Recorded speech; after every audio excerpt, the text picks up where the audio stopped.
Hello friends. आप लोग कैसे हैं और आप लोगों की तैयारी कैसी चल रही है? फ्रेंड्स, मैंने कई वीडियो जो है हिस्ट्री की और पॉलिटिकल साइंस की भी वीडियो डाल चुकी हूँ। और आप लोगों से एक ही रिक्वेस्ट है कि वीडियो को जब भी देखें तो पूरा देखें। जब तक आप पूरा नहीं देखेंगे तो आप लोगों को कोई फायदा इससे नहीं होगा, क्योंकि मैं 24-25 क्वेश्चन 26 क्वेश्चन तक बनाकर लाती हूँ और बहुत ही अच्छे क्वेश्चन हैं। आप चाहे यूपी टेट, सी टेट और यूपी पीसीएस या अदर्स स्टेट के जो पीसीएस के एग्जाम होते हैं, रेलवे, जिसमें भी जीएस के क्वेश्चन पूछे जाते हैं, उन सब के लिए बहुत ही वेरी इंपॉर्टेंट क्वेश्चन है फ्रेंड्स। इसलिए बहुत ध्यान रखिए आप लोग, ये हमेशा हर एग्जाम में पूछे जाते हैं। तो वीडियो को देखें तो उसे लाइक, शेयर और सब्सक्राइब जरूर करें। आप लोगों से बस यही रिक्वेस्ट है कि उसे सब्सक्राइब जरूर करें। जब तक सब्सक्राइब नहीं करेंगे आप लोग, तब तक आप लोगों के पास नोटिफिकेशन नहीं जाएगी और आप लोगों के पास वीडियो नहीं पहुंच पाएगी। तो इसके लिए जो है आप लोगों को सब्सक्राइब करना बहुत ही ज़रूरी है और शेयर भी करें अपने दोस्तों में, जिससे कि उनके पास भी वीडियो पहुंच पाए। तो चलिए फ्रेंड्स, शुरू करते हैं। आज हम बौद्ध धर्म के बारे में पढ़ेंगे। बौद्ध धर्म के मैं क्वेश्चन बना के लाई हूँ।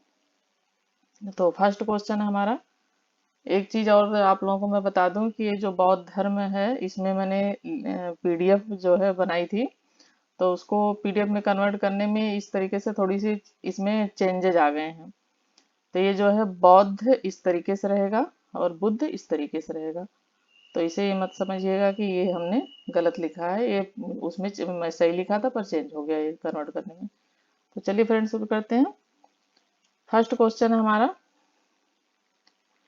गौतम बुद्ध का जन्म कब हुआ था? ए है ऑप्शन 563 ईस्वी पूर्व, बी 558 ईस्वी पूर्व, सी है 561 ईस्वी पूर्व और डी है 544 ईस्वी पूर्व।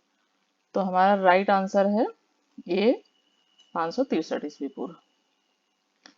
थोड़ा सा डिटेल मैंने ले लिया था।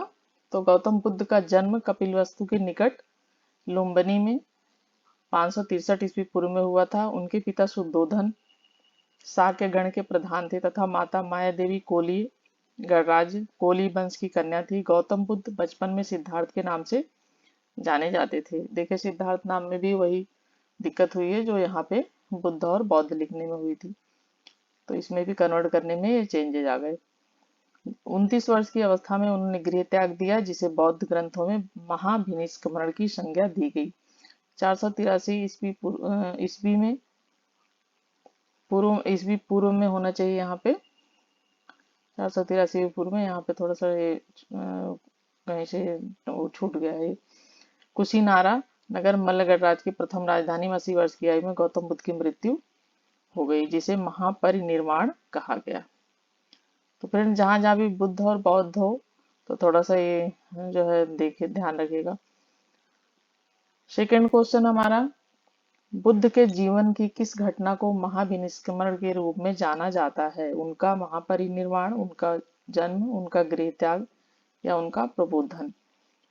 तो बुद्ध के जीवन की जो उनका जो गृह त्याग था, उसको महाभिनिष्क्रमण के रूप में जाना जाता है। थर्ड क्वेश्चन हमारा, गौतम बुद्ध की माँ किस वंश से संबंधित थी?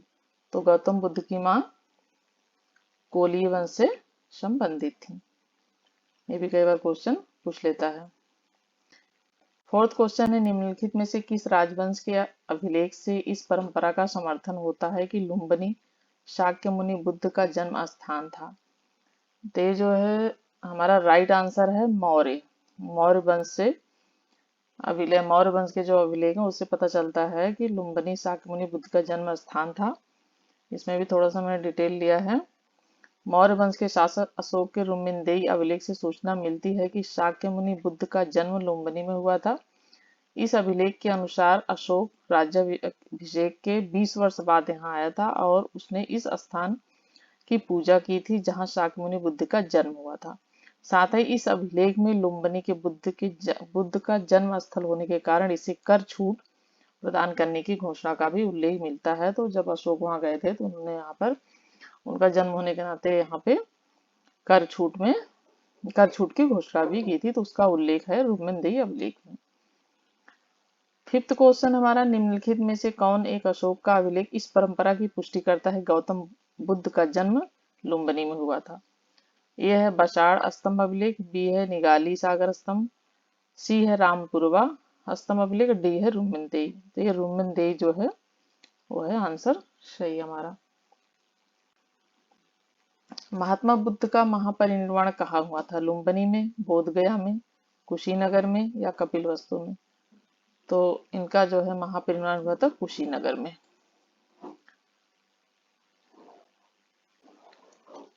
कुशीनगर यूपी का ही एक जिला है। 7th क्वेश्चन हमारा, महात्मा बुद्ध का महापरिनिर्वाण किसके गणतंत्र में हुआ था?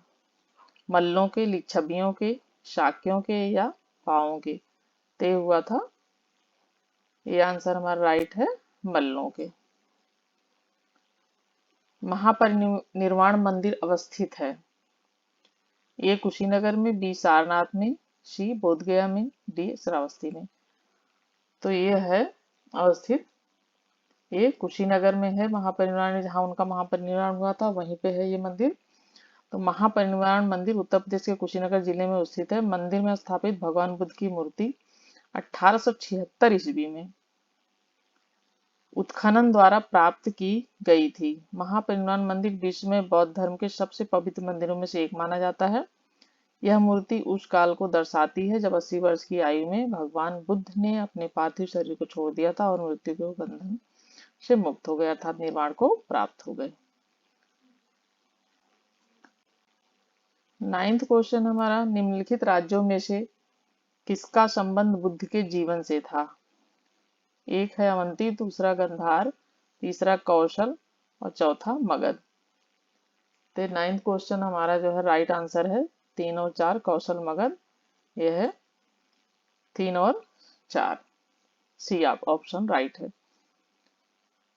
10th क्वेश्चन है, गौतम बुद्ध द्वारा अपने धर्म में दीक्षित किया जाने वाला अंतिम व्यक्ति निम्नलिखित में से कौन था?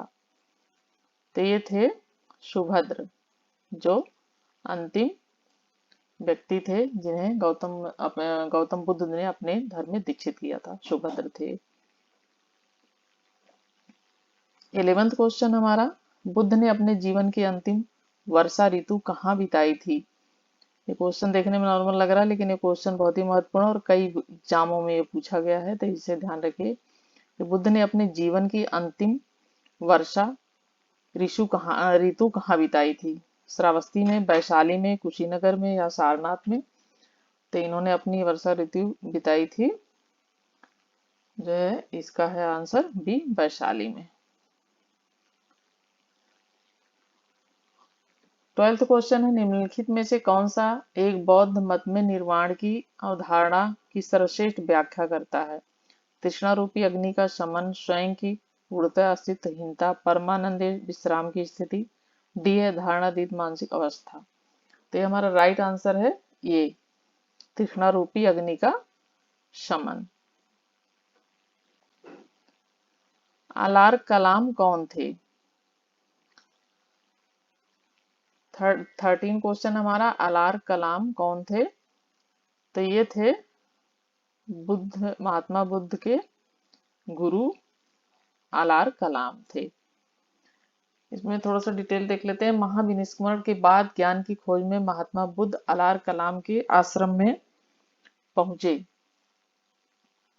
तथा उनसे दीक्षा ली। कलाम के आश्रम में उन्होंने तपस्या की, किंतु इससे बुद्ध संतुष्ट नहीं हुए। अलार कलाम सांख्य दर्शन के आचार्य थे, ये भी देखिए महत्वपूर्ण चीज है। अलार कलाम जो थे वो सांख्य दर्शन के, ये जो है सांख्य दर्शन के आचार्य थे तथा अपनी साधना शक्ति के लिए विख्यात थे।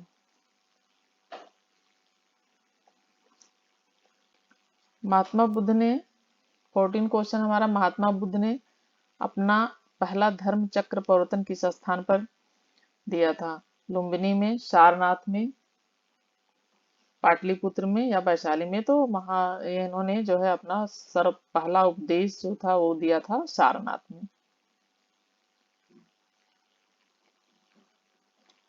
इसी को धर्म चक्र प्रवर्तन कहा जाता है, जो उनका पहला उपदेश था। तो देखिए ग्रंथों में उल्लिखित धर्म चक्र प्रवर्तन है सारनाथ में दिया गया उनका प्रथम उपदेश।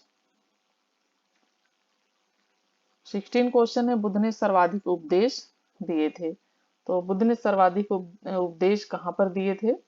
इन्होंने दिया था श्रावस्ती में। इन्होंने सबसे ज्यादा उपदेश जो है अपना श्रावस्ती जिले में दिया था। 17 क्वेश्चन है, बुद्ध कौशाम्बी किसके राज्यकाल में आए थे? ते थे 17 क्वेश्चन का बी राइट आंसर है, उदयन के राज्यकाल में कौशाम्बी आए थे। वहां के शासक थे उदयन। 18 क्वेश्चन हमारा, बुद्ध की मृत्यु के पश्चात प्रथम बौद्ध संगीति की अध्यक्षता की गई थी? महाकश्यप द्वारा, धर्मसेन द्वारा, अजातशत्रु द्वारा या नागसेन द्वारा?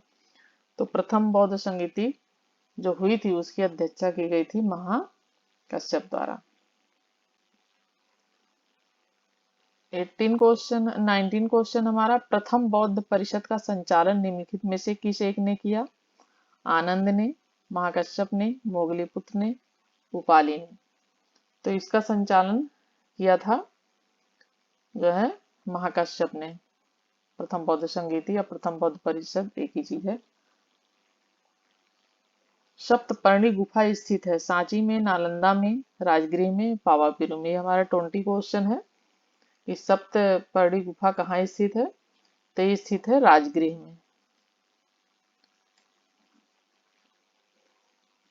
21 क्वेश्चन है, कश्मीर में कनिष्क के शासनकाल में जो बौद्ध संगीति हुई थी उसकी अध्यक्षता निम्नलिखित में से किसने की थी?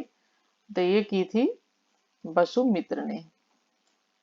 वसुमित्र ने चौथी बौद्ध संगीति हुई थी उसकी अध्यक्षता वसुमित्र ने की थी कनिष्क के शासनकाल में। 22 क्वेश्चन है हमारा, बौद्ध धर्म की महायान शाखा औपचारिक रूप से किसके शासनकाल में हुई थी? अजातशत्रु के शासनकाल में, बी है अशोक, सी धर्मपाल या डी कनिष्क? ते हुई थी कनिष्क के शासनकाल में। चौथी जब बौद्ध संगीति हुई थी तभी जो है बौद्ध धर्म दो शाखाओं में बट गया था, महायान और हीनयान। तो हीनयानी जो थे वो गौतम बुद्ध को भगवान नहीं मानते थे, वो सिर्फ एक महापुरुष उन्हें मानते थे, और जबकि जो ये महायानी थे वो उन्हें भगवान मानने लगे थे। तो यहाँ पे दो शाखाएं बट गई थी, और इसका हीनयान का मतलब ये भी कि उन्होंने उसी रूप में उसे स्वीकार किया था और इन्होंने उनकी पूजा करना शुरू की थी महायानी। तो ये कनिष्क के शासनकाल में दो धर्मों उसमें शाखाओं में बौद्ध धर्म बट गया था चौथी बौद्ध संगीति में। 23 क्वेश्चन, निम्नलिखित 4 स्थानों में हुई बौद्ध संगीतियों का सही कालक्रम नीचे दिए कूट से ज्ञात करें। वैशाली में, राजगृह, कुंडलवन, पाटलिपुत्र? एक इसमें जो है ये देखेंगे हम अभी कौन सा आंसर सही होता है। तो 23 में हमारा है डी सही। पहली हुई थी, ध्यान दीजिए इस चीज को, ये जो पहली बौद्ध संगीति हुई थी वो हुई थी राजगृह में, दूसरी हुई थी वैशाली में, तीसरी हुई थी पाटलिपुत्र में, और चौथी हुई थी कश्मीर के कुंडलवन में। ठीक, तो ये जो है राइट आंसर हो जाएगा 2, 1, 4, 3। ये बहुत ध्यान रखिएगा, ये सीक्वेंस लगाने के लिए क्वेश्चन अक्सर पूछा जाता है। 24 क्वेश्चन है, द्वितीय बौद्ध संगीति का आयोजन कहाँ हुआ था? राजगृह में, वैशाली में, पाटलिपुत्र में, काशी में? ये जो है वैशाली में दूसरी बौद्ध संगीति का आयोजन हुआ था। पहली राजगृह में हुआ था, दूसरी वैशाली में, तीसरी जो है इसमें पाटलिपुत्र में, और चौथी कनिष्क के शासनकाल में कुंडलवन में हुई थी। तो ध्यान रखिएगा, यहाँ पे भी देखिए द्वितीय में वही प्रॉब्लम आई है जो पीडीएफ में कन्वर्ट करने में चीजें दिक्कत हो जाती है, तो इस तरीके से नहीं लिखा जाएगा, थोड़ा सा ध्यान दीजिए। 25 क्वेश्चन है, तृतीय बौद्ध सभा किस स्थान पर बुलाई गई थी? तक्षशिला, सारनाथ, बोधगया या पाटलिपुत्र? तो तृतीय जो बौद्ध सभा बुलाई गई थी वो थी पाटलिपुत्र में। 26 क्वेश्चन है हमारा, प्रथम बौद्ध संगीति का आयोजन हुआ था अनिरुद्ध के शासनकाल में, अजातशत्रु के शासनकाल में, बिंदुसार के शासनकाल में, या उदय भद्र के शासनकाल में? तो हमारा 26 का राइट आंसर है प्रथम बौद्ध संगीति जो थी वो अजात शत्रु के शासन काल में हुई थी और इसकी अध्यक्षता की थी महाकश्यप ने। तो ये 26 क्वेश्चन थे, बौद्ध धर्म से संबंधित क्वेश्चन थे। कुछ और क्वेश्चन है बौद्ध धर्म से संबंधित जो अक्सर पूछे जाते हैं और आने के चांसेस रहते हैं। तो थोड़े क्वेश्चन मैं और नेक्स्ट वीडियो में कराऊंगी। और इतने मैंने 26 क्वेश्चन इसमें करा दिए हैं। वेरी इंपॉर्टेंट क्वेश्चन है फ्रेंड, इसे बहुत ही ध्यान रखिएगा। तो फ्रेंड्स ठीक है, अब यहीं पे ख़त्म करते हैं और अपनी स्टडी पर फोकस करिए, ध्यान रखिए। तो थैंक यू फ्रेंड्स। वीडियो को लाइक शेयर सब्सक्राइब जरूर कीजिए और प्लीज़ कमेंट करें अगर कोई प्रॉब्लम आती है, कहीं से कुछ है दिक्कत है तो मैं उसका सोल्यूशन फिर ढूंढूंगी और आपकी बातों का जवाब दूंगी। तो thank you for watching video, like share and subscribe. Okay friends, thank you.